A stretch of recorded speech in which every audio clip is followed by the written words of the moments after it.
تشریف نہیں لائے، کوئی رسول تشریف نہیں لائے،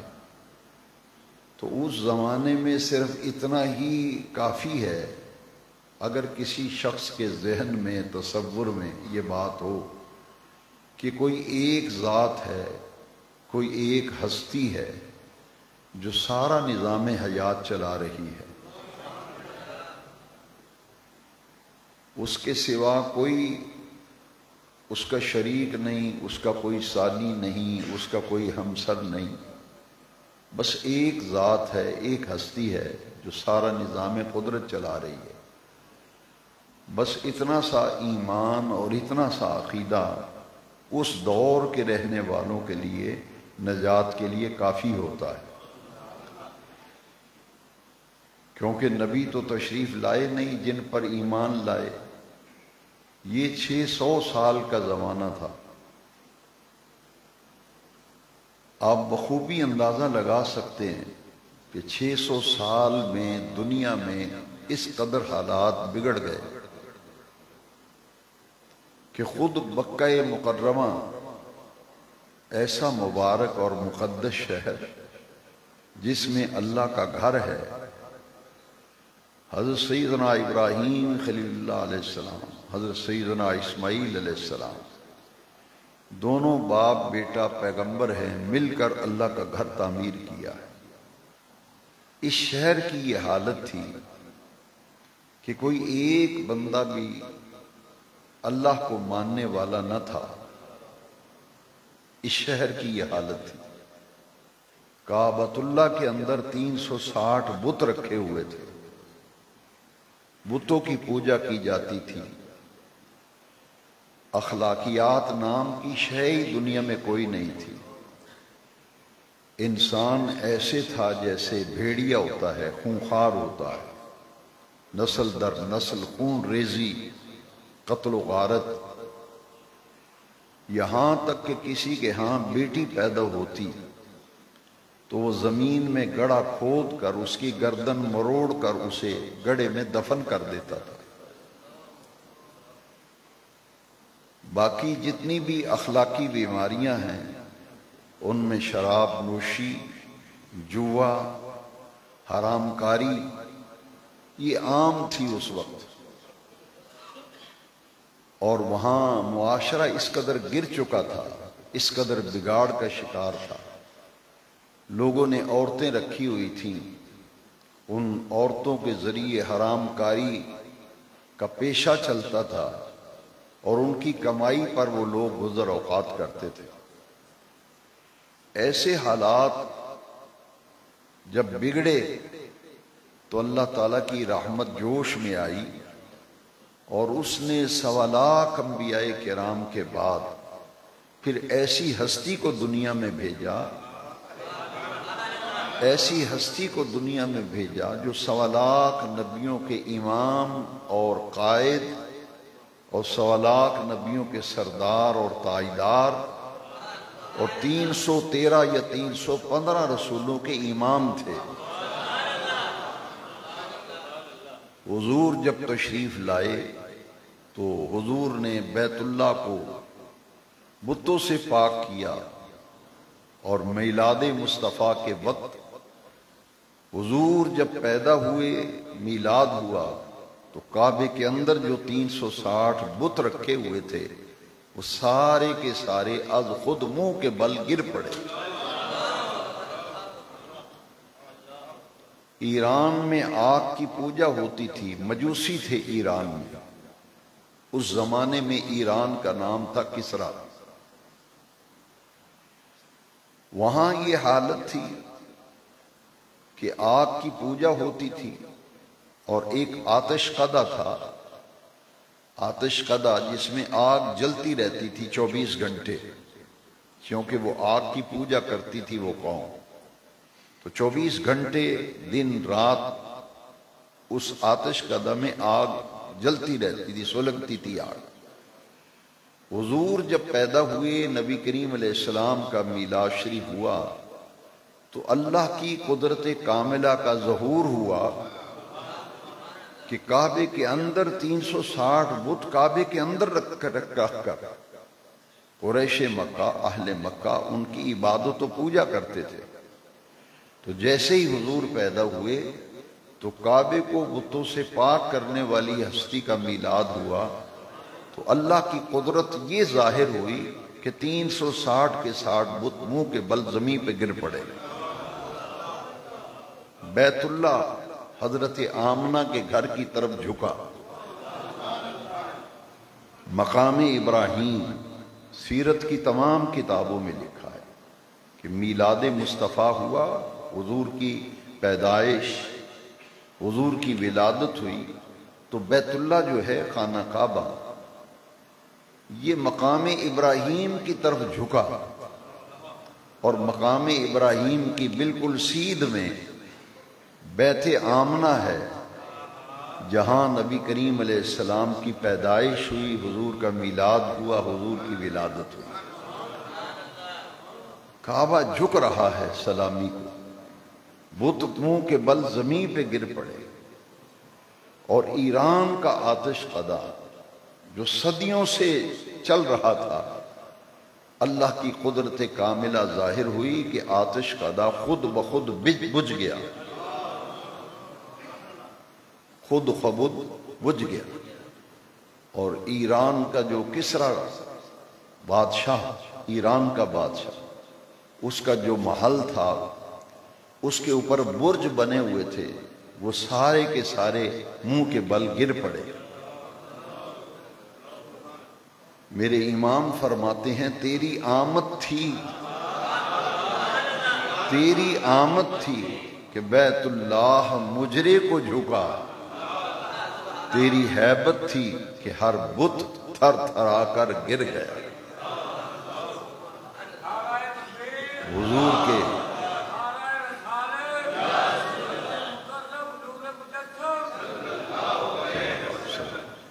آپ اندازہ فرمائیں 600 سال کا جو بگاڑ تھا، معاشرہ تباہی کے کنارے پہ پہنچ چکا تھا، ایسے وقت میں حضور کا میلاد ہوا کہ وہ لوگ جو بچیوں کی گردن مروڑ کر زندہ درگور کرتے تھے، وہ ماں بہن بیٹیوں کی عزتوں کے رکھوالے بن گئے۔ اور اندازہ لگائیں وہ معاشرہ جس کے اندر ہر برائی تھی، ہر بدی تھی، ہر عیب تھا، حضور رحمت للعالمین بن کے تشریف لائے،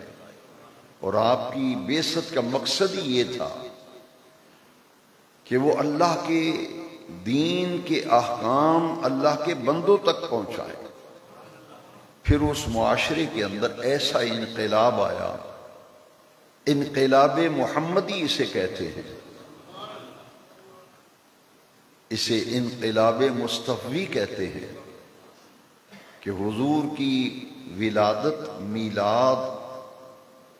اس کی یہ برکت ہوئی کہ ہر طرف دین کی ٹھنڈی ہوائیں چلنے لگیں، اور وہ لوگ جو معاشرے کے اندر بگاڑ کا شکار تھے، ان میں سے پھر ایسی ہستیوں نے جنم لیا جنہیں آج تاریخ میں ابو بکر صدیق کہا جاتا ہے۔ حضور کے انقلاب کے بعد آپ کی دعوت پر، آپ کے میلاد کی یہ برکت ہوئی کہ اسی معاشرے میں سے وہ مثالی انسان پیدا ہوئے، وہ مثالی انسان پیدا ہوئے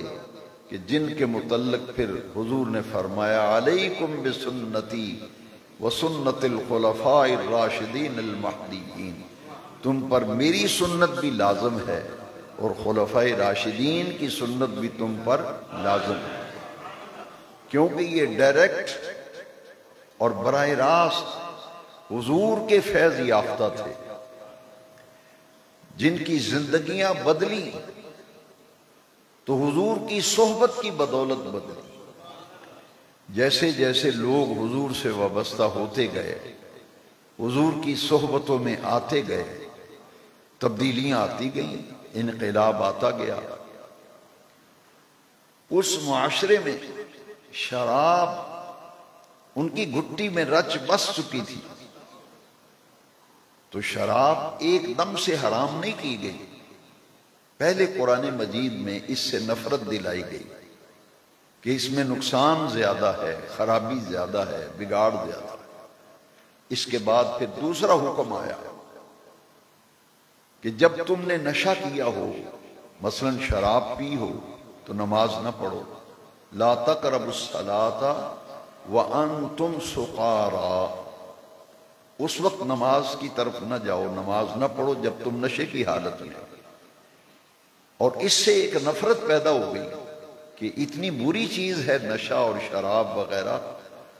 کہ بے نیاز رب نے قرآن میں فرمایا کہ اس حال میں نماز کے قریب نہ جاؤ، نماز نہ ادا کرو، کیونکہ کوئی کفریہ جملے نماز پڑھتے ہوئے نکل جائیں، کوئی الفاظ ایسے نکل جائیں جس سے ایمان کا نقصان ہو۔ پھر بعد میں تیسری مرتبہ 3 مراحل میں شراب حرام کی گئی، تیسری مرحلے میں پھر انما الخمر والمیسر والانصاب والازلام رجس من عمل الشیطان، پھر اللہ کریم نے فرمایا یہ تو ناپاک ہیں، شراب ناپاک ہے، حرام ہے، نجس ہے،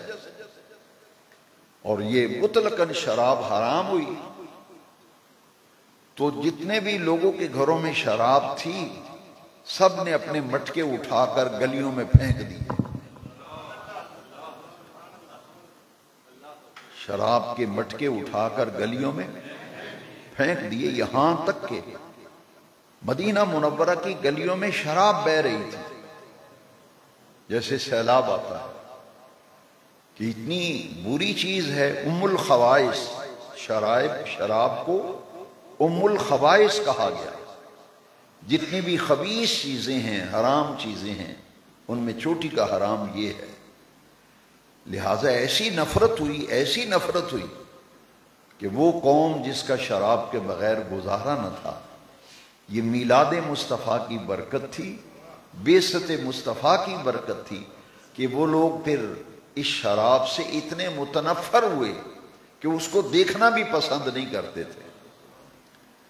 اسی طرح جوا ہے، دیگر اخلاقی امراض ہیں، بدی ہے، برائی ہے۔ حضور کے میلاد کی یہ برکت ہوئی کہ نفرت پیدا ہو گئی، حضور کے انقلاب کی اور میلاد کی یہ برکت تھی کہ ان تمام برائیوں سے، ان تمام اخلاقی بیماریوں سے معاشرے کے اندر نقشہ ہی بدل گیا، نقشہ ہی بدل گیا۔ لوگ ماں بہن بیٹی کی عزت کے رکھوالے بن گئے، نسل در نسل جو خون ریزی ہو رہی تھی، قتل و غارت کا سلسلہ جاری تھا، اسلام نے ایسا رشتہ اخوت دیا کہ نبی کریم علیہ السلام کے میلاد اور حضور کی بعثت کی یہ برکت کہ مسلمان آپس میں بھائی بھائی بن گئے، اور اس کی مثال تاریخ میں ایسی مثال نہیں ملے گی آپ کو۔ دین اسلام کی یہ برکت ہے اور دین محمدی کی یہ برکت ہے کہ مدینہ منورہ میں تاریخ نے ایک عظیم منظر دیکھا، چشم فلک نے عجیب ماحول دیکھا کہ اتنی محبت آپس میں پیدا ہو گئی۔ اسے اسلامی اخوت کہتے ہیں، بھائی چارہ، کہ اگر مکہ مکرمہ سے ہجرت کر کے مدینہ منورہ آنے والے لوگ ہیں، کسی اپنے مسلمان بھائی کو دیکھا کہ اس کی شادی نہیں ہوئی، اس کی بیوی نہیں، گھر کا نظام چلانے کے لیے، تو ایسی قربانی پھر اسی معاشرے میں رہنے والے لوگوں نے ایسی قربانی دی کہ جس کی 2 بیویاں تھیں اس نے 1 بیوی کو طلاق دی تاکہ میرے مسلمان بھائی کا گھر بس جائے۔ جس کے 2 کاروبار تھے، آج چلتا چلایا کاروبار کوئی کسی کو دیتا ہے؟ سگے بھائی کو نہیں دیتے، اور بھائی کے منہ میں جو نوالا ہے وہ بھائی کھینچنے لگتا ہے کہ یہ اس کے منہ میں لقمہ کیوں جا رہا ہے، حسد کا شکار ہو جاتا ہے۔ لیکن دوستو ذرا سوچو، میلاد مصطفیٰ منانے والوں، ہم کیوں نہ میلاد منائیں؟ کہ اس رب کریم کا احسان ہوا کہ جو بھائی بھائی کا قاتل تھا، بھائی بھائی کا دشمن تھا، اس معاشرے کے اندر ایسا انقلاب محمدی آیا کہ جس کے دو کاروبار تھے، ایک کاروبار اپنے مہاجر بھائی کو دے دیا، یہاں تک کہ جس مہاجر بھائی کے پاس مکان کی کوئی گنجائش نہیں، تو جس صحابی کے پاس دو مکان تھے، ایک مکان اپنے مہاجر بھائی کو دے دیا، اور یہاں تک کہ جس کے پاس صرف ایک مکان تھا، مکان صرف ایک ہے لیکن اس کی دو منزلیں ہیں، ڈبل سٹوری مکان ہے، تو اس صحابی نے کہا کہ ایک حصے میں رہ جاتا ہوں، ایک میں آپ سکونت اختیار کر لیں۔ یہ انقلاب محمدی تھا۔ اس لیے میں کہا کرتا ہوں کہ ہمارے نبی کریم علیہ السلام رسول انقلاب ہیں، معاشرے کو بدل کے رکھ دیا، کعبے کو بتوں سے پاک کر دیا، پھر مکے شہر میں وہاں پیدا ہونے والے لوگ، وہاں کے رہنے والے لوگ، حضرت عمر جیسا جری انسان یہ حضور کے دامن سے وابستہ ہوئے۔ ایسی تبدیلی آئی کہ ایک دن حضرت عمر فاروق اعظم 22 لاکھ مربع میل کا حکمران، بادشاہ ہیں، حکمران ہیں، صاحب اقتدار ہیں، اکیلے بیٹھ کے رو رہے تھے، آنسو گر رہے تھے اور کسی گہری سوچ میں پڑے ہوئے تھے۔ پوچھنے والوں نے پوچھا کہ عمر تمہارے رونے کی وجہ کیا ہے؟ تم حکمران ہو، صاحب اقتدار ہو، 22 لاکھ مربع میل پر تمہاری حکمرانی اور حکومت ہے، اقتدار ہے، تو رونے کی کیا وجہ ہے؟ کہتے ہیں میں اللہ کے شکر میں رو رہا ہوں اور نبی کریم علیہ السلام کے شکریہ میں رو رہا ہوں۔ پوچھنے والے نے کہا کہ کیا معاملہ کیا ہے؟ انہوں نے کہا کہ ایک وقت وہ تھا کہ میرے والد خطاب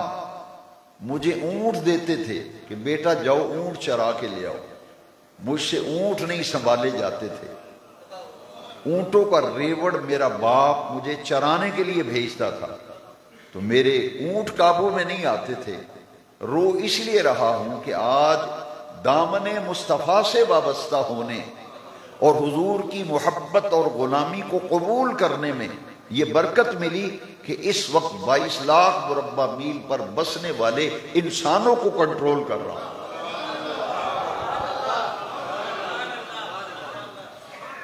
اونٹوں کا ریوڑ قابو میں نہیں آتا تھا، تو یہ حضور کی صحبت کا فیضان، حضور کی تربیت کا فیضان، حضور کی نگاہ نبوت کا فیضان کہ آج میری زندگی بدل کے رکھ۔ ایک اور صحابی کا واقعہ بڑا دردناک ہے، چونکہ آپ نے سنا کہ عرب کے معاشرے میں بچی پیدا ہوتی تھی تو اس کو زندہ گڑھا کھود کے اس پر مٹی ڈال دیتے تھے، اتنا ظلم تھا۔ حضور کا ایک غلام ایک دن زار و قطار رو رہا تھا اور یہ پاؤں کے جو انگلیاں ہیں ان کے بل چل رہا تھا۔ کسی نے پوچھا کہ تمہارے پاؤں میں کوئی تکلیف ہے، پورا پاؤں زمین پہ نہیں رکھتے؟ اس نے کہا نہیں، بات کچھ اور ہے۔ پھر اس نے اپنی کہانی سنائی، واقعہ سنایا کہ میں تاجر تھا، میں طویل عرصے کے لیے ملک شام میں چلا گیا تجارت کے لیے، اور جب میں گیا تو میری جو وائف تھی پریگننٹ تھی، حاملہ تھی، اور میرے جانے کے بعد بچی پیدا ہوئی اور میں تو شام میں تھا۔ جب میں گھر واپس آیا کئی سال بعد، میں نے دروازے پہ دستک کی، اپنے گھر کا دروازہ کھٹکھٹایا، اندر سے ایک بچی چھوٹی سی آئی اور اس نے ننھے ہاتھوں سے دروازہ کھولا اور میرا خون کھول اٹھا کہ یہ کون ہے بچی۔ میں گھر کے اندر گیا تو میری بیوی نے مجھے کہا کہ یہ جب تم گئے تھے تو میں حاملہ تھی، تیرے بعد یہ بچی پیدا ہوئی ہے۔ وہ کہتے ہیں کہ میں نے نہ آؤ دیکھا نہ تاؤ دیکھا، فوراً اس بچی کو گردن سے پکڑ کر گھسیٹا اور رسی بھی لی اور کسی بھی لی اور جا کر کے ایک گڑھا کھودا، اور وہ چھوٹی بچی ہاتھ باندھ کے منتیں کرتی رہی کہ ابو کیا کر رہے ہو، ابو کیا کر رہے ہو؟ تو کہتے میرے دل میں ذرا بھی رحم نہیں آیا، میں نے گڑھا کھود کے اس کی گردن پکڑ کے ایسے مروڑا اور مروڑ کر اس کو گڑھے میں دبا کر اوپر سے مٹی ڈال دی۔ آج حضور پر ایمان لانے، حضور کا کلمہ پڑھا، میری زندگی بدل گئی۔ اس نے کہا آج وہ دن ہے کہ میں ماں بہن بیٹی کی عزت کا رکھوالا ہوں،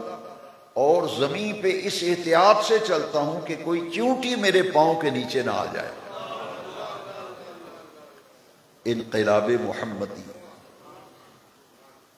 اور یہی بعثت کا مقصد تھا کہ بچھڑے ہوئے بندوں کو اللہ سے ملانا۔ پورے معاشرے کے اندر ایسی تبدیلی آ گئی، بھائی بھائی کی عزت کا رکھوالا بن گیا۔ سود اس معاشرے کے اندر ہڈیوں میں رچ بس چکا تھا سود، تو حضور کی بعثت اور حضور کے تشریف لانے پر جو انقلاب آیا، اس میں حضور نے بتایا کہ جس نے میرا کلمہ پڑھا ہے، جو میرا امتی ہے، جو میرے دامن سے وابستہ ہے، سن لو، دین میں شریعت میں جتنی چیزیں حرام ہیں ان میں سے سب سے بڑا حرام سود ہے، اور اسے قرآن میں کہا گیا یہ اللہ اور اس کے رسول سے جنگ ہے۔ جو سود پر پیسے لیتا دیتا ہے وہ ایسے ہے جیسے اللہ رسول سے جنگ کر رہا ہے،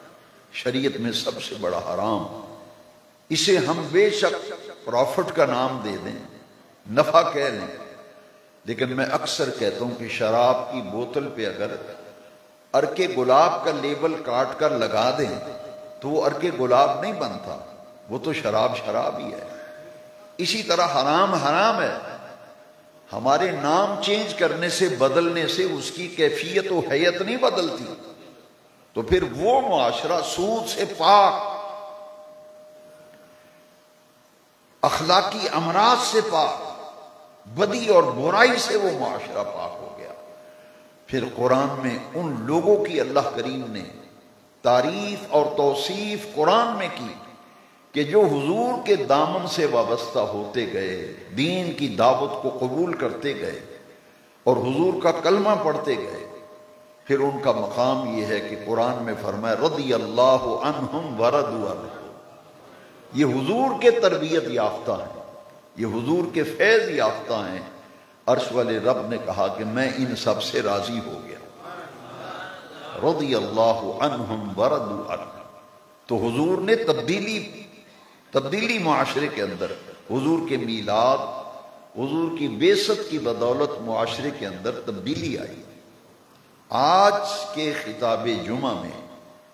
میں خاص طور پر یہ عرض کروں گا کہ میں اور آپ دیکھیں کہ آج ہمارے معاشرے میں، ہمارے اپنے مزاج میں اور ہمارے گلی محلے میں، ہمارے عزیز و اقارب میں کہیں وہ کیفیت تو نہیں ہو رہی جو کیفیت حضور کے میلاد کے وقت تھی، جو کیفیت حضور کی بعثت کے وقت تھی۔ اگر کسی نہ کسی درجے میں آپ دیکھیں تو آج معاشرے کے اندر وہ برائی فروغ پا رہی ہے، وہ تمام اخلاقی امراض، وہ برائیاں، وہ بدی، اس کا ماحول غالب ہوتا چلا جا رہا ہے۔ معاشرہ پھر بگاڑ کا شکار ہو رہا ہے، دین سے دوری، آخرت کی فکر نہ ہونا، مساجد سے دوری،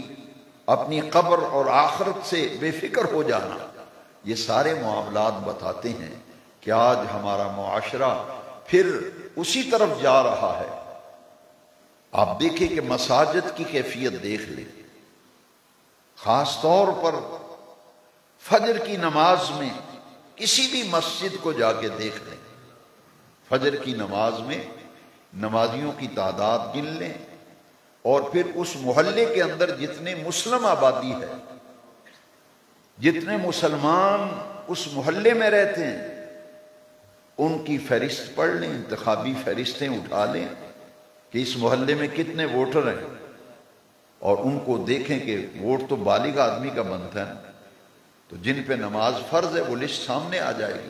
اور پھر گنتی کریں، پھر اپنے آپ سے سوال کریں کہ آبادی کی تناسب سے نمازیوں کی کیفیت کیا ہے۔ اور دین کے اندر، ہمارے دین اسلام میں سب سے بڑا کام جو مسلمان کے ذمے لگایا گیا، سب سے بڑا فریضہ، سب سے بڑی ذمہ داری، سب سے بڑی ڈیوٹی، بلکہ مسلمان کی پہچان ایمان اور کفر میں فرق کرنے والی شے، وہ قرآن بھی پکار پکار کے کہتا ہے، حدیث بھی پکار پکار کر کہہ رہی ہے کہ اس کا نام نماز ہے، اس کا نام نماز ہے۔ اگر ہمارے گھر میں نماز نہیں تو کچھ نہیں، ہماری طبیعت میں اگر نماز نہیں، ہمارے معاشرے میں نماز نہیں، ہماری طبیعت و مزاج میں اگر نماز نہیں، ہمارے دفتر میں اگر نماز نہیں، ہمارے بازار میں اگر نماز نہیں، ہمارے گھروں میں اگر نماز نہیں، تو پھر مجھے اور آپ کو سوچنا پڑے گا، کیا ہم مسلمان ہونے کا دعوے دار ہیں؟ ہمارا یہ دعویٰ سچا ہے کہ ہم مسلمان ہیں؟ کیونکہ ہمارا دین یہ کہتا ہے اور دین یہ بتاتا ہے کہ مسلم معاشرے میں سب سے پہلی پہچان جو ہے وہ نماز ہے۔ تو ہمارے معاشرے میں تو نماز کی اب حالت دن بدن بگڑتی چلی جا رہی، بے رغبتی، اسے کہتے ہیں بے رغبتی۔ پتہ سب کو ہے، یہ میں نہیں کہتا، میں کسی کو تنقید کا نشانہ نہیں بناتا، جو نہیں نماز پڑھتا اسے بھی پتہ ہے کہ نماز فرض ہے، جو نماز نہیں پڑھتا اسے پتہ ہے قیامت کے دن سب سے پہلے نماز کے بارے میں پوچھا جائے گا۔ جو نماز نہیں پڑھتا اس کو علم ہے کہ مدینے والے آقا کا فرمان ہے صحیح بخاری میں کہ ایمان اور کفر میں فرق کرنے والی شے نماز ہے۔ یہ ساری باتیں اس کے علم میں ہیں، لیکن اس کے اندر رغبت نہیں، نماز کی طرف میلان طبع نہیں۔ کیونکہ ہمارے معاشرے کا اب حال یہ ہے کہ جھوٹ بڑی جلدی پھیلتا ہے، جھوٹ، برائی، بدی معاشرے میں جلدی پھیلتی ہے، نیکی، حق اور سچی بات کو پھیلانے میں بڑی دقت ہوتی ہے، بڑی مشکلیں پیش ہوتی ہیں، اور یہاں تک کہ معاشرے کا اب یہ حال ہو گیا کہ ظالم کے ساتھ سارے کھڑے ہیں، مظلوم کی حمایت کرنے والے کوئی نہیں۔ جتنے بھی طاقتور معاشرے کے لوگ ہیں، چودھری، طاقتور اقتدار والے لوگ جن کے پاس ڈنڈا ہے، اگر کہیں ظالم اور مظلوم سامنے آ جائیں تو عمومی طور پر میں نے دیکھا ہے، آپ نے بھی دیکھا ہوگا، لوگ ظالم کی حمایت کرتے ہیں، مظلوم کی حمایت نہیں کرتے۔ ایک طرف نیکی کی دعوت، ایک طرف برائی کی دعوت، تو نیکی کی دعوت کی طرف کوئی نہیں آئے گا، برائی کی دعوت کی طرف سارے دوڑیں گے، سب دوڑ کر جائیں گے۔ انٹرنیٹ کے استعمال کو دیکھ لیں کہ معاشرے میں کتنے لوگ ہیں جو اس کا صحیح استعمال کر رہے ہیں، نفع بخش استعمال کون کر رہا ہے، اور ایسا استعمال جس سے تباہی پھیلے، معاشرے کے اندر تباہی، گھروں میں تباہی، اپنی طبیعت کے اندر خرابیاں اور بگاڑ، نظریات کی خرابی، اعمال کی خرابی، عقائد کی خرابی۔ برائی زیادہ جلدی پھیلتی ہے، نیکی کو پھیلانے کے لیے بڑی محنت کی ضرورت ہوتی ہے۔ اس لیے اللہ رب العزت نے انبیاء کرام کو اسی لیے بھیجا تھا کہ معاشرے کے اندر اچھائی، نیکی، اعلیٰ اخلاقیات کا ماحول پیدا کیا جائے، اور ایسے افراد تیار کیے جائیں کہ جن کو دیکھیں تو معلوم ہو کہ یہ دین اسلام کا معاشرہ ہے۔ رب کریم نے قرآن کریم میں فرمایا لَقَدْ كَانَ لَكُمْ فِي رَسُولِ اللَّهِ أُسْوَةٌ حَسَنَةٌ۔ آج کا سارا بیان جمعہ اس لیے ہے